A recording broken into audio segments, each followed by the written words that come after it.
Hello students, welcome to knowledge protocol. तो आज का जो टॉपिक है वो हमारी एनसीईआरटी बुक क्लास 9th का चैप्टर 5 है, जिसका नाम है इंट्रोडक्शन ऑफ यूक्लिड ज्योमेट्री। अब हमें इसमें पढ़ना क्या है, देखिए इसके टॉपिक्स हैं यूक्लिड की डेफिनेशन। देखिए यूक्लिड जो थे वो 325 बीसी, मतलब जब जीसस क्राइस्ट का जन्म नहीं हुआ था, बर्थ नहीं हुआ था, उसके पहले के थे। तो मतलब आप समझ सकते हैं किस लेवल का उनके पास नॉलेज होगा।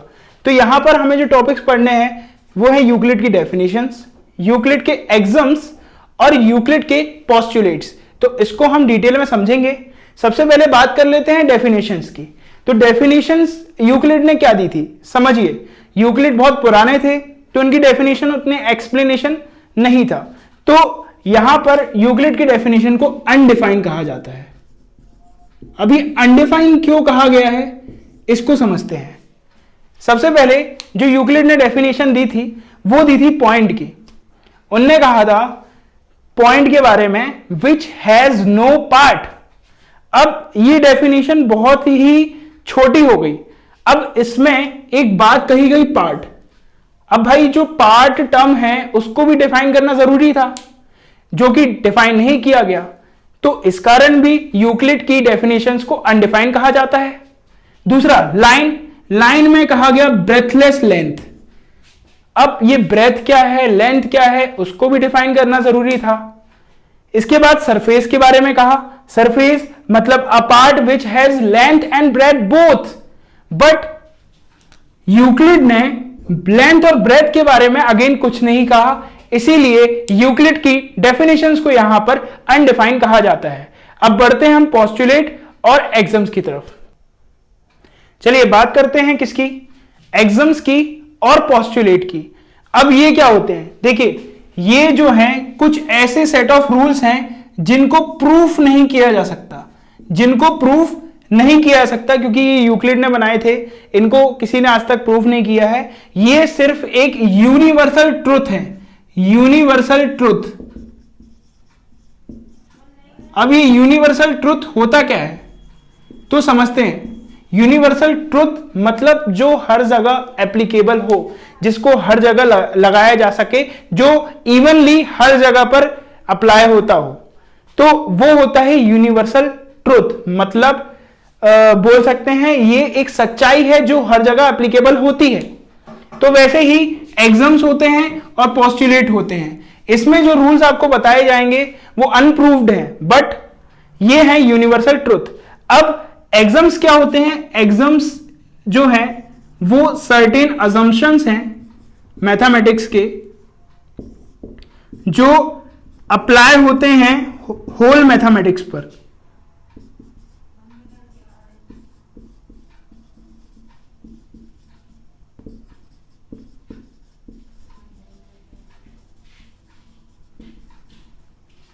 और पोस्टुलेट्स भी अजम्पशंस हैं,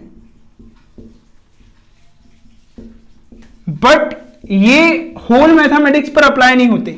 ये सिर्फ और सिर्फ मैथमेटिक्स के एक पर्टिकुलर पार्ट पर अप्लाई होते हैं जिसको हम ज्योमेट्री बोलते हैं। तो it applies only to geometry. अब हमें देखना पड़ेगा कि एग्जम्स होते क्या हैं और पोस्टुलेट होते क्या हैं। तो हम बढ़ते हैं एग्जम्स की तरफ। चलिए स्टूडेंट समझते हैं एग्जम्स को। अभी फर्स्ट 3 एग्जम्स को हम समझते हैं कि ये 3 एग्जम्स बोलते क्या हैं। देखिए यूक्लिड जो थे वो बहुत ही पुराने व्यक्ति थे, बहुत ही पुराने इंसान थे। तो आप समझ सकते हैं उस समय सिर्फ कॉमन सेंस काम करता था, सेंस काम नहीं करता था, लोगों को कॉमन सेंस काम करता था। तो यहां पर भी आप बोलेंगे ये तो अरे कॉमन सेंस वाली बात है।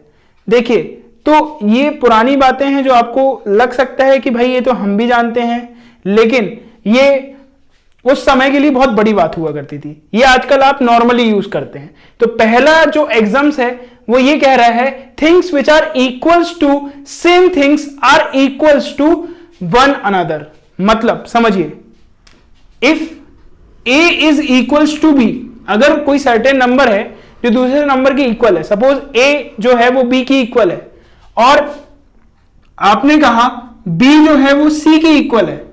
अगर आपने दो चीजें कही कि a जो है वो b के इक्वल है और b जो है वो c के इक्वल है, तो आप नॉर्मली कह सकते हैं कि जो a है और c है वो भी आपस में इक्वल होंगे। तो यही चीज कही थी फर्स्ट एग्जाम्स में कि अगर कोई चीज एक दूसरी चीज की इक्वल है और दूसरी चीज तीसरी चीज के इक्वल है, मतलब पहली चीज जो है वो तीसरी चीज के इक्वल होगी। अब बढ़ते हैं नेक्स्ट पोस्टुलेट एग्जाम्स की तरफ। If equals are added to equals the whole are equal. Suppose हमने दो नंबर लिए जो आपस में इक्वल है, a is equals to b, और हमने एक इक्वल नंबर को, सपोज एक नंबर c है, उसको बोथ साइड ऐड किया, a में भी ऐड किया और b में भी ऐड किया, तो जो होल्स हैं, मतलब जो इनका सम रहेगा, वो भी हमेशा इक्वल होगा। सर ये तो हमको पहले से पता था, हम इक्वेशन में लगाया करते थे। नहीं स्टूडेंट्स, यहां पर समझिए, ये है उस समय का कॉमन सेंस। उनने ये यूनिवर्सल ट्रुथ ढूंढे, ये उनके लिए एक बहुत बड़ी डिस्कवरी हुआ करती थी। वैसे ही अगर आप थर्ड एग्जाम की तरफ बढ़ेंगे तो वो ये कह रहा है, अगर दो चीजें आपस में इक्वल है और उसमें से कोई पर्टिकुलर इक्वल चीज को सब्सट्रैक्ट किया जाता है, तो रिमाइंडर्स भी हमेशा इक्वल ही रहेंगे।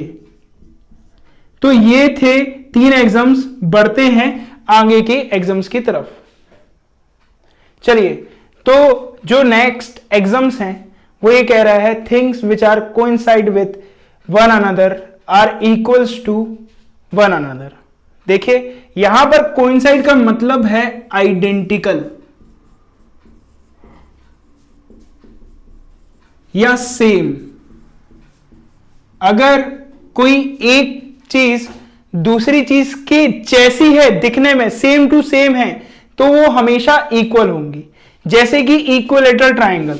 सपोज आपने दो इक्वल साइज के इक्विलेटरल ट्रायंगल लिए,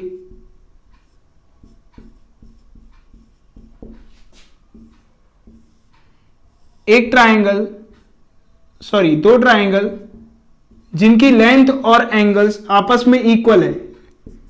सपोज एक ट्रायंगल एबीसी है, दूसरा है पीक्यूआर। तो यहां पर एबीसी और पीक्यूआर आपस में इक्वल होंगे, क्योंकि वो क्या है, वो आइडेंटिकल है। तो यहां पर यूक्लिड ने बताया कि अगर कोई चीज आइडेंटिकल है तो वो इक्वल भी होंगी। नेक्स्ट एग्जाम कह रहा है, the whole is greater than the part. Whole is greater than the part. Suppose मैंने लिया एक नंबर 5, मैंने एक नंबर 5 लिया और मैंने 5 को किसी पार्ट में ब्रेक कर दिया। सपोज मैंने इसका आधा कर दिया, ये हो गया 2.5। तो हमेशा जो पार्ट है वो होल से छोटा होगा, मतलब 2.5 इज लेस देन 5। और समझते हैं, ज्योमेट्रिकल टर्म्स में समझते हैं। सपोज एक सर्कल है, इस सर्कल का अगर हमने कुछ पार्ट निकाल लिया, सपोज एक सेक्टर हमने इसका अलग से सेपरेट कर दिया, तो ये सेक्टर का जो एरिया होगा, area of this sector is always less than the area of whole circle. तो यहां पर जो सर्कल का टोटल एरिया है उसका एरिया हमेशा ग्रेटर होगा उसके सेक्टर से। तो आई थिंक आपको ये क्लियर हो गया होगा। अब बढ़ते हैं हम नेक्स्ट एग्जाम की तरफ। चलिए स्टूडेंट, तो नेक्स्ट एग्जाम्स हमारे हैं, things which are double of same things are equals to one another. और वैसे ही दूसरा जो एग्जाम है, things which are half of same things are equals to one another. मतलब अगर कोई नंबर a है वो b के इक्वल है, अगर हम बोथ साइड हाफ करेंगे, मतलब 2 का डिवाइड करेंगे, तब भी वो हमेशा इक्वल रहेंगे। अब यहां पर गलती हो जाती है यूक्लिड जी से। क्या गलती हो जाती है? उनने सिर्फ किसकी बात की? डबल की बात की। सॉरी, ये मैंने आपको नेक्स्ट थ्योरम समझा दिया है, सॉरी। हाँ, यहां बोला गया है things which are double of same thing. मतलब अगर a b की इक्वल है, तो अगर हम a में 2 का मल्टीप्लाई करते हैं और b में भी 2 का मल्टीप्लाई करते हैं तो वो भी हमेशा इक्वल ही रहेंगे। अब यहां पर एक गलती हो गई यूक्लिड जी से। यूक्लिड से क्या गलती हो गई? यूक्लिड से ये गलती हो गई कि उन्हें सिर्फ डबल की बात की। अरे भाई ट्रिपल भी तो इक्वल होगा, 4 टाइम्स करोगे तो भी इक्वल होगा, 5 टाइम्स करोगे तो भी इक्वल होगा, 10 टाइम्स करोगे तो भी इक्वल होगा। तो यहां पर आप अपने कॉमन सेंस से बता सकते हैं कि यूक्लिड जी से क्या गलती हुई। वैसे ही दूसरी गलती यहां पर भी हो गई। Things which are half of same thing are equal to one another. देखिए यूक्लिड ने कुछ गलत नहीं कहा, लेकिन जितना उस समय पर कॉमन सेंस लगाया जा सकता था उतना उनने लगाया। मतलब अगर a b की इक्वल है तो अगर हम इसका हाफ करते हैं, सपोज हम 2 से डिवाइड करते हैं, तो वो चीजें भी इक्वल ही रहेंगी। लेकिन आपको भी पता है अगर 3 से डिवाइड करेंगे तब भी इक्वल रहेगी और 4 से डिवाइड करेंगे तो भी इक्वल रहेगी। तो हाफ या डबल यहां पर अब अप्लाई नहीं होता। तो यूक्लिड की हर चीज अनडिफाइंड रह गई है। चलिए अब हम समझते हैं पोस्टुलेट को। चलिए स्टूडेंट समझते हैं पोस्टुलेट को। जैसा कि मैंने आपको बताया था कि axioms are assumption that applies to whole mathematics, और जो पोस्टुलेट होते हैं वो भी अजम्पशन होते हैं, लेकिन किस पर अप्लाई होते हैं? सिर्फ और सिर्फ ज्योमेट्री पर अप्लाई होते हैं। अब यहां समझते हैं, देखिए फर्स्ट पोस्टुलेट को क्या कहता है। हमारा first postulate, a line may be drawn from one point two another point. अब देखिए यूक्लिड ने पोस्टुलेट बताया कि एक पॉइंट ए है, दूसरा पॉइंट बी है। हमने एक लाइन ड्रॉ की, हम कोई भी लाइन ड्रॉ कर सकते हैं ए और बी पॉइंट को ज्वाइन करने के लिए। अब यूक्लिड से एक और गलती हो गई। यहां पर क्या गलती हो गई? उन्होंने कहा कि कोई भी लाइन एक पॉइंट से दूसरे पॉइंट तक खींची जा सकती है, लेकिन वो एक चीज बताना भूल गए कि ये लाइन हमेशा यूनिक रहेगी। मतलब अगर हम कभी भी एक लाइन को 2 पॉइंट के थ्रू ड्रॉ करते हैं तो वो हमेशा यूनिक रहती है। तो आप यहां समझ सकते हैं, अगेन कॉमन सेंस यहां पर लगाया यूक्लिड ने।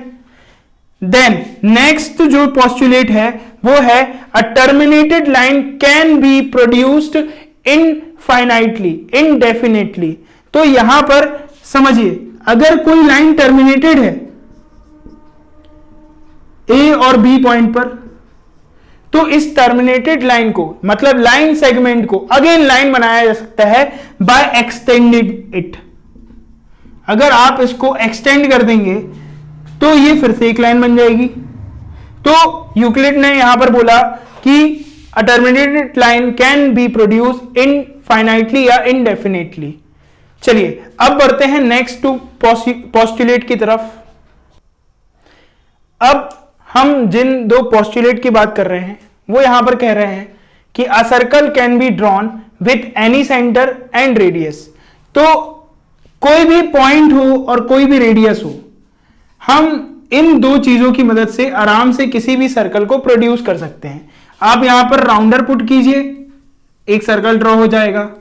आप किसी भी लाइन को एज अ रेडियस देखिए, यहां राउंडर पुट करिए, एक सर्कल ड्रॉ हो जाएगा। तो यहां पर आप किसी भी मेजरमेंट, किसी भी पॉइंट से किसी भी सर्कल को ड्रॉ कर सकते हैं। तो ये सर कॉमन सेंस था, कॉमन सेंस की बात है। नहीं, अगर आप ध्यान से देखेंगे, हम सर्कल के किसी और पार्ट की बात करें, सपोज हम बात करते हैं कॉर्ड की, क्या आप कॉर्ड की मदद से बता सकते हैं कि सर्कल ड्रॉ हो पाएगा कि नहीं? This is impossible. सो यहां पर 2 ही चीज की बात की गई है, सेंटर की और रेडियस की, जिसकी मदद से आप सर्कल को ड्रॉ कर सकते हैं। चलिए नेक्स्ट जो पोस्टुलेट कह रहा है, all right angles are equals to one another. Suppose एक एंगल जो है वो ABC है, अगर एंगल ABC एक राइट एंगल है और दूसरा एंगल है एंगल PQR, एंगल PQR भी एक राइट एंगल है, तो एंगल ABC और एंगल PQR हमेशा इक्वल होंगे। अब यहां पर भी अगेन यूक्लिड से एक गलती हो गई। क्या? क्योंकि उन्होंने सिर्फ और सिर्फ राइट एंगल की बात की, और एक्चुअल में मैथमेटिक्स में सारे सेम मेजरमेंट के एंगल इक्वल होते हैं। तो यहां पर भी हम उनका कॉमन सेंस समझ पा रहे हैं। चलिए अब हम बढ़ते हैं नेक्स्ट पोस्टुलेट की तरफ। चलिए अब बढ़ते हैं फिफ्थ पोस्टुलेट की तरफ। ये सबसे टफ पोस्टुलेट है, सबसे बड़ा कॉमन सेंस जो यूक्लिड ने लगाया था। आइए इसको ध्यान से समझते हैं। लिखा है if a line following on a two straight line and makes the interior angle. अब ये इसको समझना पड़ेगा, इंटीरियर एंगल क्या होते हैं, मतलब जो अंदर की तरफ बनते हैं। ऐसे एंगल जो अंदर की तरफ बनते हैं, सपोज मैंने ये लाइन खींची, यहां पर ये वाला एंगल जो है वो बाहर की तरफ बन रहे हैं, लेकिन ये वाले एंगल जो हैं वो अंदर की तरफ बन रहे हैं। इसको हम इंटीरियर एंगल्स कहते हैं। फिर on a same side of it taken together मतलब सम की बात कर रहे हैं। Taken together less than two right angles. दो राइट एंगल, अब सोचिए दो राइट एंगल मतलब एक राइट एंगल 90 डिग्री का, मतलब दो राइट एंगल्स 180 डिग्री, मतलब यहां पर बात हो रही है 180 डिग्री की।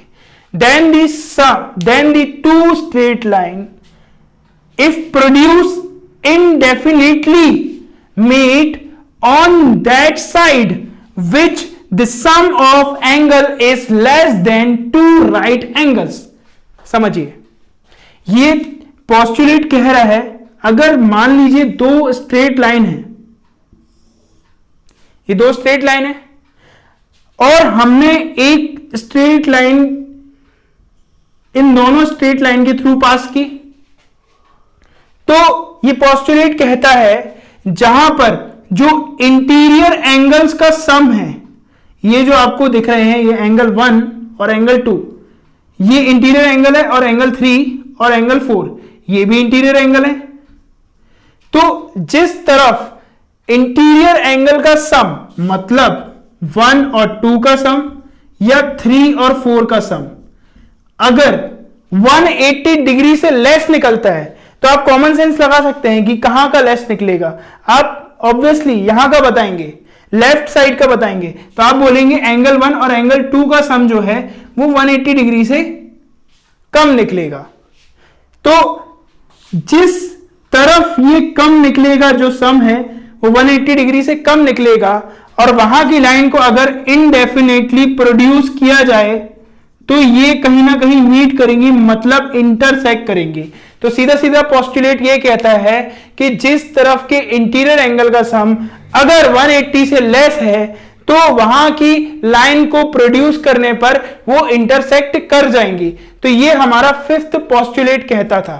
चलिए पढ़ते हैं the version of fifth postulate की तरफ।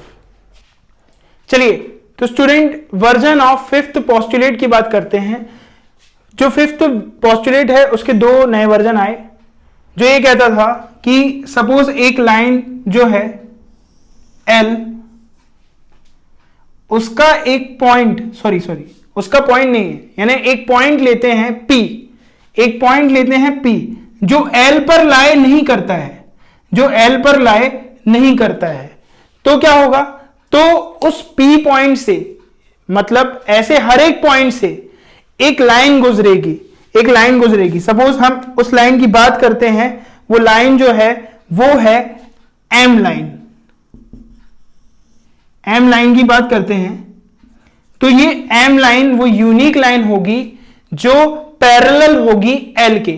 ये पैरेलल लाइन तभी खींची जा सकती है जब वो पॉइंट उस लाइन पर लाए नहीं करता। जैसे P जो है वो L पर यहां पर लाए नहीं करता है, इसीलिए यहां पर हमने एक यूनिक लाइन खींची, यूनिक लाइन ड्रॉ की, दैट इज M, जो वो पैरेलल है L के, मतलब M is parallel to L। और दूसरा थ्योरम, दूसरा पोस्टुलेट ये कहता है कि two distinct intersecting line can not be parallel to each other. Two distinct intersecting line मतलब जब दो लाइन आपस में इंटरसेक्ट कर गई हैं, तो इसका मतलब यह है वो कभी भी एक दूसरे के पैरेलल नहीं होंगी। तो ये सारे कॉन्सेप्ट जो आज हमने वीडियो में कवर किए, तो अब बढ़ते हैं एक क्वेश्चन की तरफ। चलिए, यहां पर एक क्वेश्चन है जिसमें आपको गिवन है, आपको गिवन क्या है, AC is equals to BD, और आपको प्रूफ करना है कि AB भी CD के इक्वल होगा। तो यहां पर अगर आप डायग्राम को देखेंगे तो यहां पर AC जो है वो BD के इक्वल है। अब ये हम कैसे प्रूफ करेंगे? तो यहां पर एग्जाम अप्लाई होगा यूक्लिड का कि things which are subtracted from equal things then remainder are equal. तो यहां पर अगर आप देखेंगे तो AC और BD में से, AC और BD में से अगर आप BC को सब्सट्रैक्ट करेंगे, BC को सब्सट्रैक्ट करेंगे, अगर आप AC में से BC को सब्सट्रैक्ट कर देते हैं, AC आपके सामने है, देन अगर BC को इसमें से सब्सट्रैक्ट कर देते हैं तो आपके पास बचेगा AB, और अगर BD में से, अगेन BD में से BC को सब्सट्रैक्ट कर दिया जाता है तो आपके पास बचेगा CD। तो ये होता है आसानी से प्रूफ। इसके क्वेश्चन स्टूडेंट बहुत ही आसान है, इसको आप खुद से प्रैक्टिस कर सकते हैं। तो अगर वीडियो अच्छी लगी हो तो प्लीज लाइक कर दीजिए, सब्सक्राइब कर दीजिए, ताकि हम ऐसी ही वीडियोस आपके लिए आगे लाते रहें। जय हिंद, वंदे मातरम।